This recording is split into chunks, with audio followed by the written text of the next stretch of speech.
I had it all planned out. I was going to do this big top 10 list like Miss Mojo and all those channels. There were going to be choruses in the video. I was going to figure out how to copy and paste all the songs into the video. That's not what's happening. I figure, I can sing. Why not just do that? And if you don't recognize the song, you can always look it up.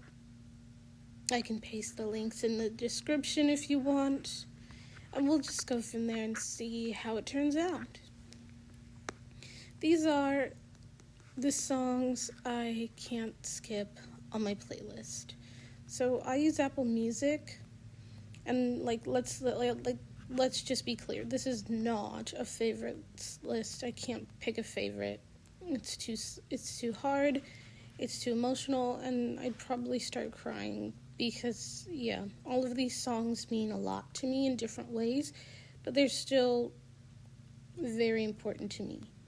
The first one is Overjoyed by Matchbox 20. I'm such a romantic. I love, the idea that there's a person out there for everybody, that, the soulmate idea. I don't care, how cheesy it is. It means a lot to me. Valentine's Day, stuff like that. I'm a sucker for that kind of thing. And I also love people who aren't afraid to show their sensitivity, who aren't afraid to embrace the fact that they have feelings, and that people get sad sometimes, and that love is also hard and difficult. It's not always easy to love somebody, especially when they have struggles. So, when Rob Thomas, he's the lead singer of Matchbox 20, when he's like, "Are you crying when there's no one around?" I just feel like he would be a great boyfriend. Are you crying when there's no one around is a great question to ask a girl if you see she's sad. Maybe it seems kind of nice guy-ish. It's a really nice guy song type thing. It does feed into the trope. But it's also the guitars at the beginning. I'm not a musician or anything, so I can't explain to you the production. I'm not a producer, so I'm not good about talking about actual music. I can only talk to you about the atmosphere.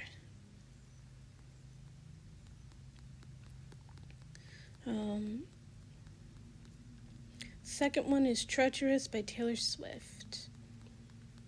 This song taught me how to spell treacherous. It's not a word that I had to really use, so I had to look it up and found out it's not spelled the way that I thought.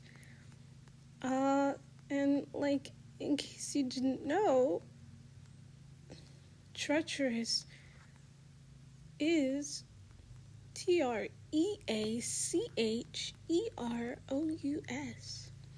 And I thought there was a U in there because treasure, blah, blah, blah.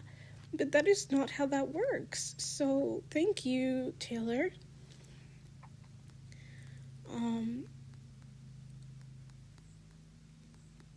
But also, as someone who hasn't dated and has had a lot of crushes, obviously, as any girl or boy, I can relate to the sense of anticipation and the sense of being drawn to somebody. And I really like that part of the song too. I really like the lyrics. You meet somebody and it's wow, I shouldn't, but I can't help it. I really relate to it. But I really also like the way she sings the song. The singing she does. Her singing is some of her best, I think. The second verse, when the instruments come into the second verse, the bass line kicks in, the drums, not the drums, but the bass more, the bass instruments. Very good, very good. My favorite lyric would be, I can't decide if it's a choice, getting swept away. I hear the sound of my own voice asking you to stay. Um, the other side by Jason Derulo is number 3. I love the beat and his delivery. I do like some of Jason Derulo's songs, but that would be his more popular song. I'm not gonna pretend that I'm like a Jason Derulo groupie or anything like that. I like the lyrics and I like how it starts like in our beginning, like in the storytelling sense, and how they're best friends. And I also like how he's not bragging about the girl. I know like they get drunk and everything in the song, but I like how he's not just like, everyone look at my girlfriend, la la la la la. It seems like they've been friends for a while and they know each other. And he's like, do you want to do this? Is this something you want to do before we get drunk and everything? Like, you're sending signals and I just want to make sure that these are the right signs that I'm getting from you or whatever. He doesn't say it directly like that because, of course, he's Jason Derulo.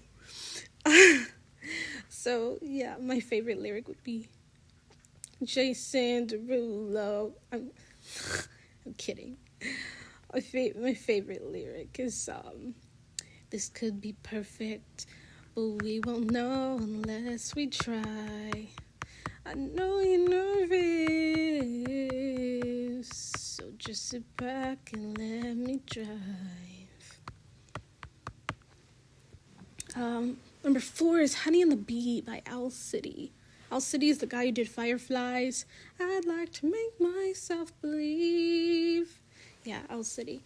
I love the female singer in this song. I have no idea who it is because she doesn't get like a name or like a credit, or I don't know if it's something that the guy from Owl City's name is Adam, and it's just him. I think it really is just him doing all those sounds by himself, like in the songs that he makes. And I have listened to some of his songs, like one of his albums, I think, and so I looked him up and it was like, yeah, his name's Adam. But I don't know if it's just Adam messing around with his voice.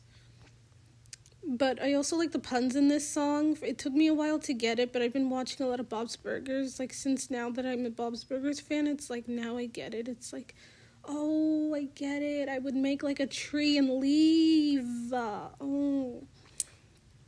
I also like the sense of commitment.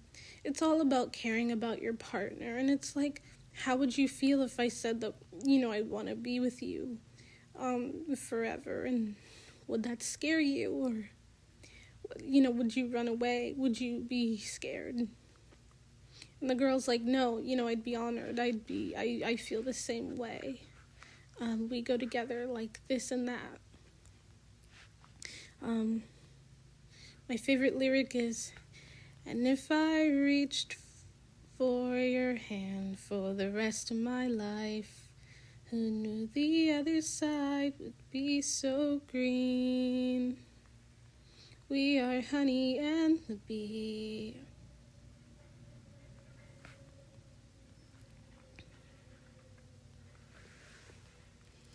Number 5 is Bad Thing Twice by Carly Rae Jepsen. I love this girl. She started off so, like, basic, I guess, is the only way I would describe her. I was like, oh, like, Call Me Maybe, and then This Kiss came out, and I was like, whoa, I really love This Kiss and everything. And I don't know, I love pop music, so I'm not gonna sit here and say, oh, stupid, disgusting, ugly pop music, bleh. I listen to Taylor Swift, and I really like her music, so I was a directioner. I'm not gonna sit here and roll my eyes. But then, it was like she disappeared for a while, so one day I went and looked Carly up, and I'm like, what's Carly Rae up to? And it's like, oh, she's been making all this music all this time, and it's like, whoa. And turns out she gets into different genres sometimes. She's pop, yeah, but she also does, like, upbeat stuff, too, still. now that everyone's using trap beats and stuff like that, which I'm not a huge fan of. I mean, I don't listen to rap and stuff, so there is a way to avoid it, which is good. I'm glad we have Apple Music for stuff like that. But this this one, for like Bad Thing Twice, it's really the music. When I put my headphones in and listen to it, like try and experiment. Listen to it with headphones and then without headphones. It's when I put my headphones in, I feel like I'm in another world. It's so, the atmosphere that it brings for me feels like I'm in another world. I think it's about a one-night stand and how she wants to, like, do it over because she really likes the guy, or she decides, like, the guy is, like, really interesting, and I don't know. I mean, I would want a man to, like, want me like that, it's fine, take me to another world, it's fine like that, it's fine. But, I already chased the wrong people. I've had crushes on guys who they've turned around and been like, you're stupid, gross, and yeah. So I understand where this song is. This song probably is about the guy being not so much of a good decision anyway. That's why it's Bad Thing Twice. It's like, you're gonna do this over, but it's really only about the sex. My favorite lyric is, every time you cross my mind, you're my little rock, skipper, skipper, skipper, skipper. Number 6 is Thought of You by Justin Bieber. This album, Believe, was really, really good. And it's the only album I really know by him and listen to fully. Not the whole thing. I didn't like all the songs. But, his balls really hadn't dropped yet. So when he sang, he sounded like way more passionate than he usually does. His delivery is usually really like flat, like, I got my peaches out in Georgia, or like, what's a good example? Where are you now that I need you? Like very flat and like dull. But in this one, he's like, thought of you, and it's like, whoa, Justin, like, wow, take me by surprise. It's really upbeat. It's like, so clear to me now, can't explain what you're doing to me. I did, but I don't know how. It's gonna take some time, but I'll figure it out. And it's like, whoa, okay. But we've all been shallow and horny before, and that's the main, like, I like the message of this song. We've all been in a place where it's like, it's not even the person we like, it's like really like what we're gonna get from that person, or like the kissing or the making out or sex or whatever. And he's like, why don't you just enjoy it? Even if it's just infatuation, it doesn't have to be love or whatever. Don't think so. It's not that deep, it's not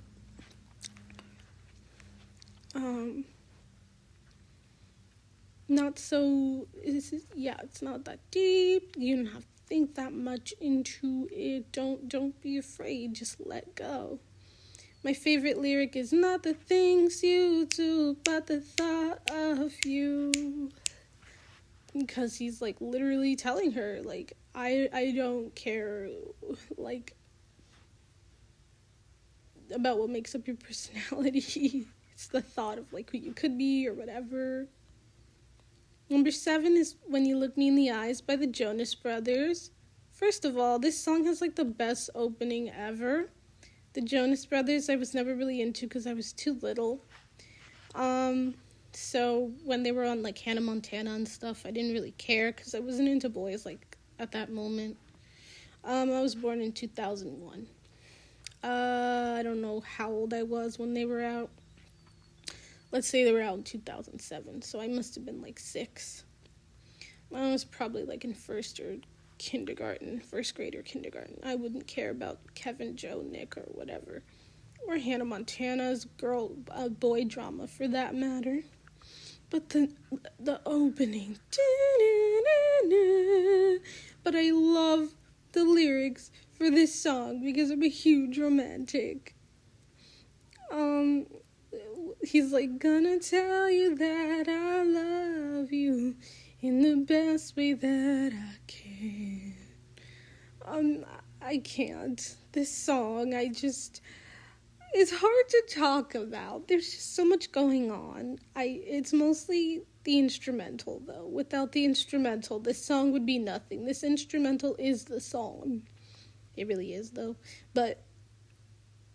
Or maybe, Nick does have a way of singing lyrics.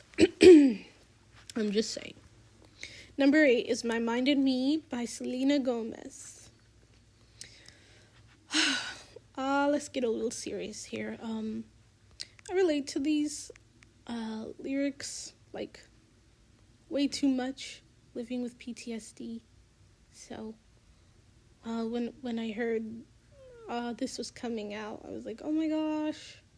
But I was worried because a lot of times celebrities do this, or I've seen celebrities say, oh, my next album is going to be really personal. It's going to be more deep. It's going to be more about me and stuff. And then it's about the same thing as like before. It doesn't really change much. It has like one song in there that maybe could be about anyone. That's the thing. They never go into anything that's too personal. And I was worried because it was like, I don't want Selena to do the same thing. I don't want her to be like, oh, I'm really going to talk about it, like what it's like. And then, like, even if she just did that one single, it was like, don't let me down.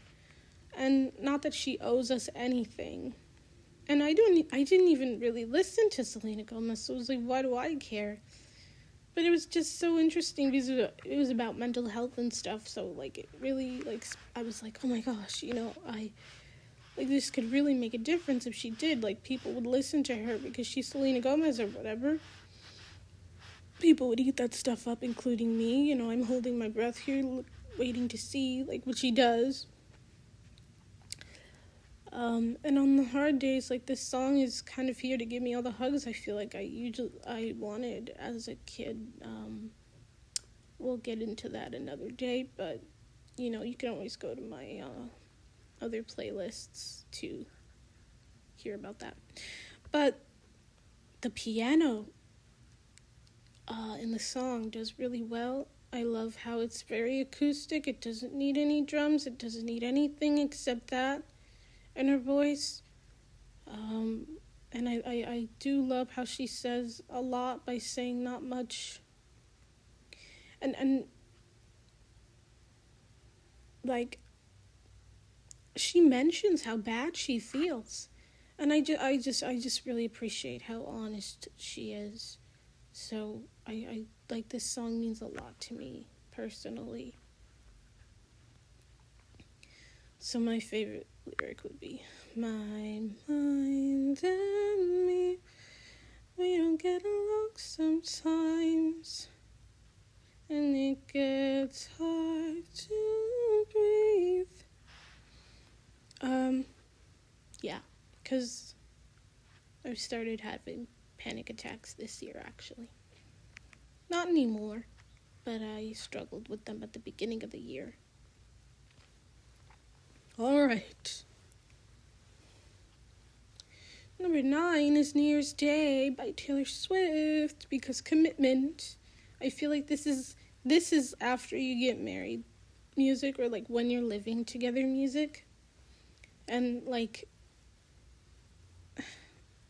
I feel like the message of the song is like, we threw a party, you and I as a couple or whatever.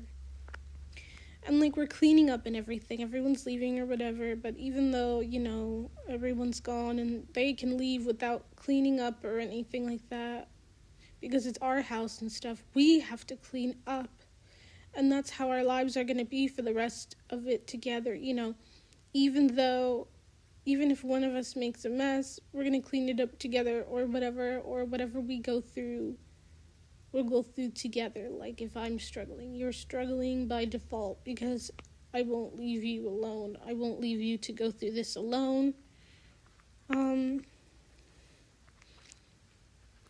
And I love that Taylor's finally really starting to sing about commitment. There are songs now in her albums and stuff that are really about committed relationships. It's nice to hear this for a change instead of, how could you, or something like Cruel Summer, which I love Cruel Summer, don't get me wrong. But, it's nice to just know, like, that you can just relax into it or start a new chapter of your life, and I just wish the best for her. Favorite lyric? Please don't ever become a stranger whose laugh I could recognize anywhere. Number 10 is Truly Madly Deeply by One Direction. Oh my gosh. As I said, I was a Directioner. This song and this album, Take Me Home, came out forever ago. And Liam's starting to sing for the song, like, when he sings a song, Liam singing, Liam's voice is really smooth, so I feel like it was perfect for him to start.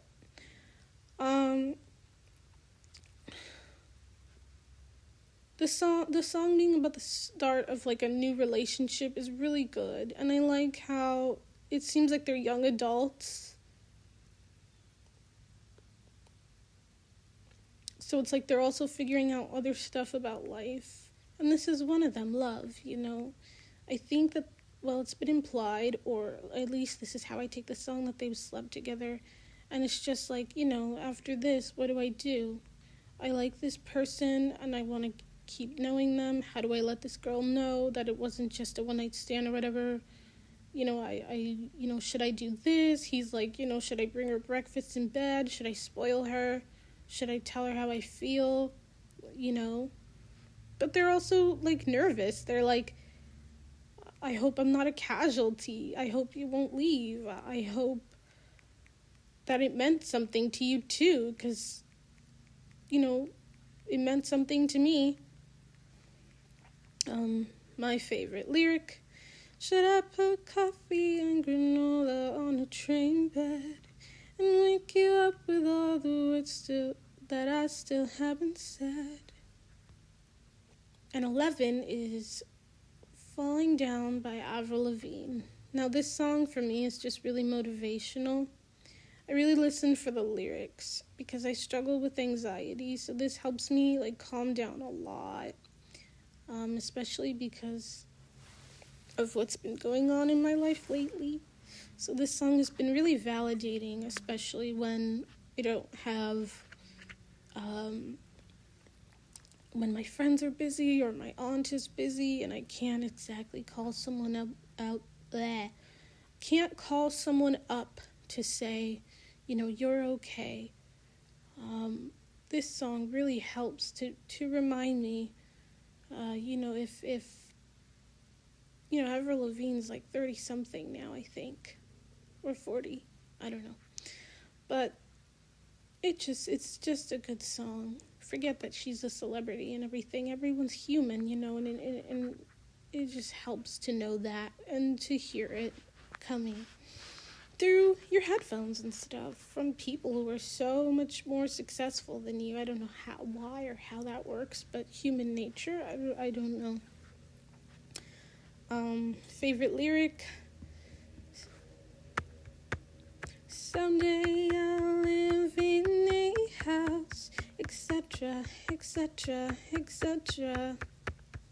But that's not for now. For now I'm falling down, down, down, down, down, down, down, down, down, falling down.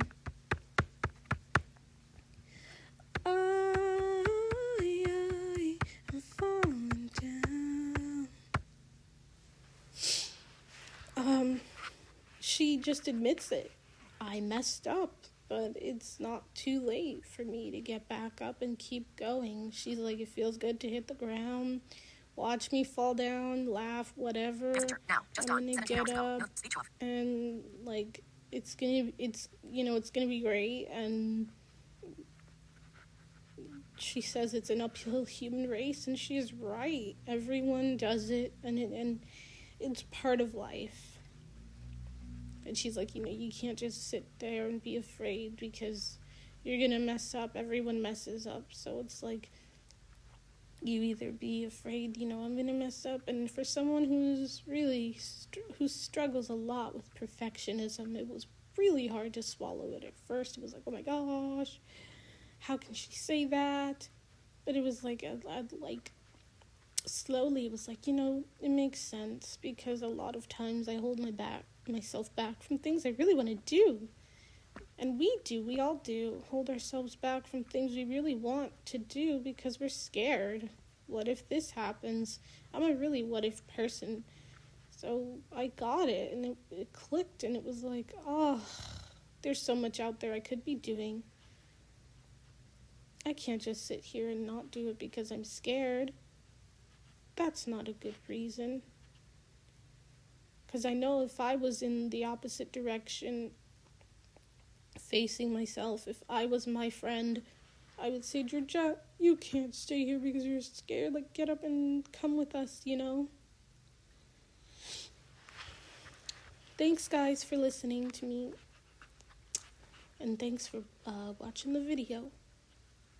You leave your comments below. And I will find the links to those videos for you. Let me know how this turned out.